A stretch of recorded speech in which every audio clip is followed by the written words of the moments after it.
इस वीडियो को लाइक करें, हमारे चैनल को सब्सक्राइब कर बेल आइकन जरूर प्रेस करें।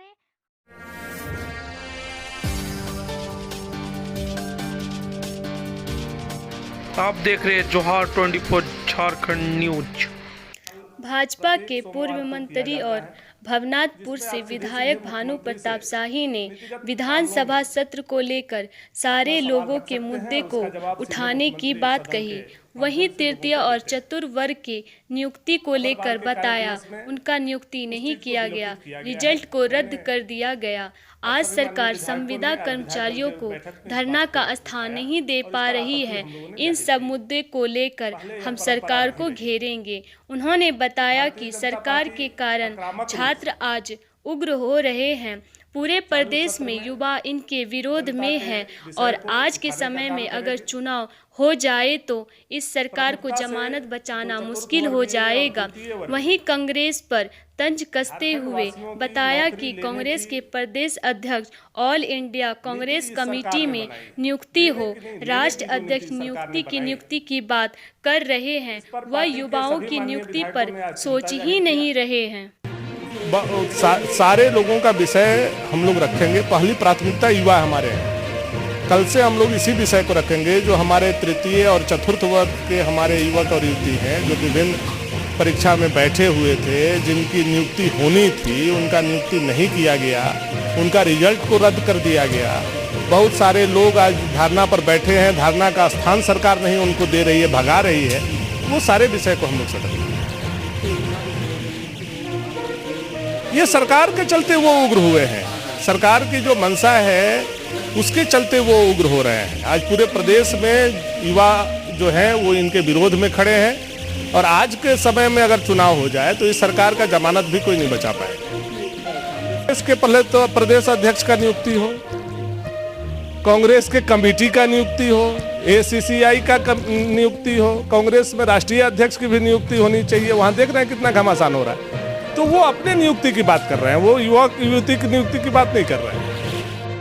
आप देख रहे हैं कि गवर्नर हाउस के सामने उग्रवादी के किस तरह से आकर के पर्चा और पोस्टर लगाए गए। उग्रवादी गतिविधियां किस तरह से बढ़ी हैं, सरेआम किस तरह से, चाहे वो गुमला का हो चाहे चाईबासा का हो, किस तरह से हत्याएं हो रही हैं आम लोगों की, बलात्कार की घटनाएं कैसी हुई हैं और कानून व्यवस्था आज कहाँ चला गया है। आज झारखंड प्रदेश की जनता बहुत बेबस और लाचार महसूस कर रही है। इन विषयों को लेकर के हम लोग सदन में प्रमुखता से बात को रखेंगे और सरकार को घेरने का काम करेंगे और हम चाहेंगे कि सरकार से भी स्पष्ट जवाब आए कि कानून व्यवस्था पर सरकार क्या कर रही है, क्या करना चाहती है। सरकार के हाथों में अगर कानून व्यवस्था नहीं है तो सदन को सरकार बताए कि हम कानून व्यवस्था को नहीं संभाल पा रहे हैं। इसीलिए हमने पूर्व के DGP को हटाने का काम किया है और वर्तमान DGP के आने के बाद भी कानून व्यवस्था नहीं सुधरी है। तो ये कानून व्यवस्था का विषय को हम लोग उठाने का काम करेंगे। इसके अलावा झारखंड प्रदेश में 2-3 जो मिनरल्स हमारे हैं, जैसे लोहा, कोयला और बालू, इसका जो अत्यधिक मात्रा में चोरी हो रही है, दूसरे प्रदेशों में ले जाए जा रहे हैं और सरकार के कहीं ना कहीं संरक्षण प्राप्त है। इस विषय को भी हम लोग सदन में रखेंगे और सरकार को घेरने का काम करेंगे। क्योंकि कहीं ना कहीं से अगर सरकार की संरक्षण नहीं होती तो ये विषय जो है नहीं आता। आज बालू के लिए आप देख रहे हैं हमारे यहाँ ही, हमारे क्षेत्र में भी घटनाएं हुई थी, 3-3 मर्डर हो गए थे। आज पूरे प्रदेश में बालू जो है दूसरे प्रदेशों में भेजा जा रहा है। कोयला की चोरी रोज नित्य नए प्रतिदिन आप लोगों के माध्यम से हम लोगों को सूचनाएं मिल रही हैं। प्रदेश से बाहर हमारे पत्थर बेचे जा रहे हैं, भेजे जा रहे हैं। तो इन विषयों को भी लेकर के हम लोग विषय को उठाएंगे। इनकी जो घोषणाएं थी उन घोषणाओं पर 1 साल के पिछले बजट से लेकर के अब नए बजट तक इन्होंने जो कुछ नहीं किया है। जैसे इन्होंने कहा था पिछले बजट में, आप लोगों को भी स्मरण होगा, कि बेरोजगारों को हम भत्ता देंगे। 1 साल गुजर जाने के बाद भी किसी भी बेरोजगार को भत्ता नहीं दिया गया।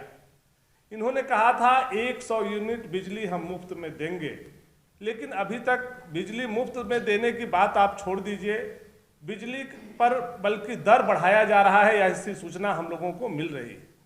इन्होंने कहा था कि एमएसपी का रेट 48 घंटे के अंदर हम लोग देने का काम करेंगे, लेकिन कई किसान धान बेच करके बैठे हुए हैं, महीनों हो गए उनके धान या तो खरीदे नहीं गए हैं, और जिनके खरीदे गए हैं उनको पैसे अभी तक नहीं दिए गए, 1 महीने 1.5 महीने हो जाने के बाद भी।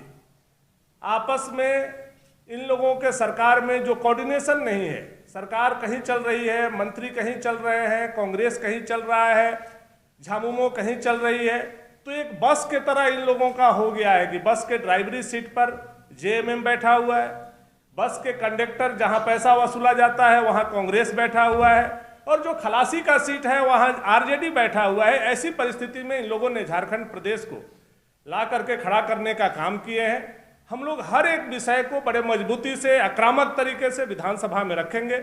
आज यह विधायक दल के बैठक में तय हुआ है। साथ ही साथ विधायक दल के नेता को मान्यता नहीं दिया जाना एक प्रमुख विषय है, जो पिछले सदन से लेकर के अभी तक लगातार हम लोग हर समय इस विषय को उठाए हैं।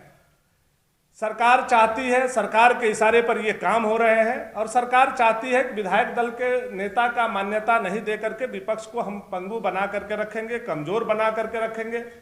लेकिन विधायकों ने अगर विधायक दल के नेता को माना है, उनको भले सरकार सदन में स्थान नहीं दे, वो विधायकों के दिल में स्थान बना हुआ है, झारखंड प्रदेश के जनता के दिल में उनका स्थान बना हुआ है। उनके नेतृत्व में यह लड़ाई हम लोग लड़ेंगे, और विधायक दल के नेता का भी मान्यता सरकार दे, इसके लिए भी सदन में आवाज हम लोग उठाएंगे।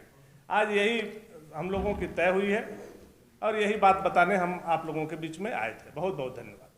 क्या लगता है मुख्यमंत्री विपक्ष के सवाल से बचना चाह रहे हैं, इसीलिए मुख्यमंत्री प्रश्नकाल खत्म किया? नहीं, ऐसा ही हो सकता है। आप देखें, आज मैं तीसरी बार का मैं विधायक हूं, और आज तक कभी ऐसा नहीं हुआ था कि मुख्यमंत्री प्रश्नकाल विलोपित किया गया, और बिना कार्य मंत्रणा के निर्णय के, बिना सर्वदलीय बैठक में तय किए गए, कैसे वो तय हटा दिया गया, ये काफी ऑब्जेक्शनेबल बात है हम लोगों की तरफ से।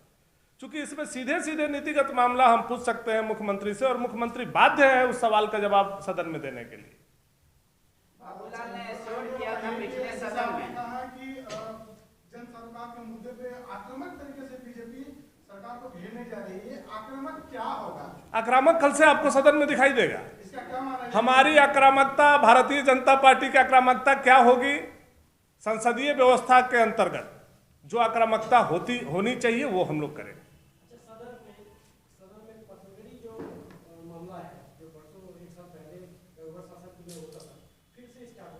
बिल्कुल, लॉ एंड ऑर्डर में उस विषय को हम लोगों ने समाहित किया है। लॉ एंड ऑर्डर का हम लोग 12-14 पॉइंट बनाए हैं, जिसमें ये पत्थलगड़ी का भी मामला है।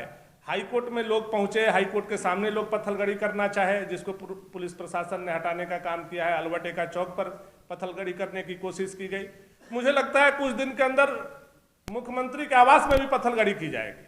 तो इससे यह प्रदर्शित हो रहा है कि झारखंड प्रदेश में लॉ एंड ऑर्डर की सिचुएशन क्या है, स्थिति क्या है। जो पत्थलगड़ी कल गांव में हुआ करता था, आज वो पत्थलगड़ी हाईकोर्ट के सामने आ रहा है, अलबटेका चौक पर आ रहा है। पिछले सत्र में जिस तरीके से ये बातें सरकार के ऊपर निर्भर है। नहीं, बाबूलाल ने एश्योर किया था सदन सरकार के ऊपर निर्भर है। अगर सरकार चाहेगी, हम लोगों जनहित की बातों को लाएंगे, जनहित के विषय को लाएंगे, सरकार चाहेगी तो सदन रोकना हमारा लक्ष्य नहीं है।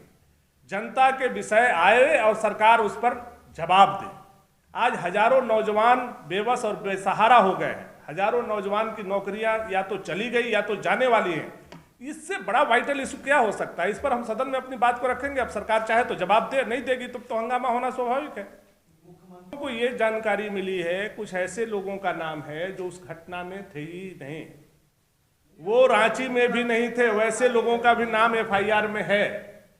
तो हम लोग निश्चित तौर पर लॉ एंड ऑर्डर की जब विषय आएगी, सरकार हम लोगों का बात को सुनेगा और उस पर अगर चर्चा ढंग से कराना चाहेगा तो हम लोग इस बात को रखेंगे कि जब वो आदमी यहाँ था ही नहीं तो कैसे वैसे लोगों का मुकदमा में नाम आया।